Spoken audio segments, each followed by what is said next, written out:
Selline siis see on. Ma õnneks olen terve, et kui ta hakkas rööbastest maha minema, ma jõudsin lauast haarata ja ma olin natuke rondi taha, et reageerisin õigel ajal, et minuga kõik korras, ma ei kukkunud ei midagi. Aga seal on auto maas kraavis.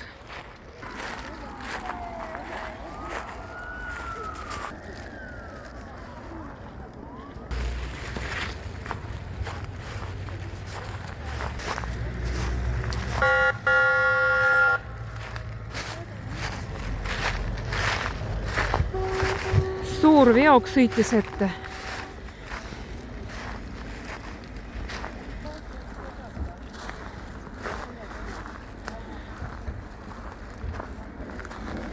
Adrenaliini ikka palju oli, et peale seda õnnetust terve keha värises.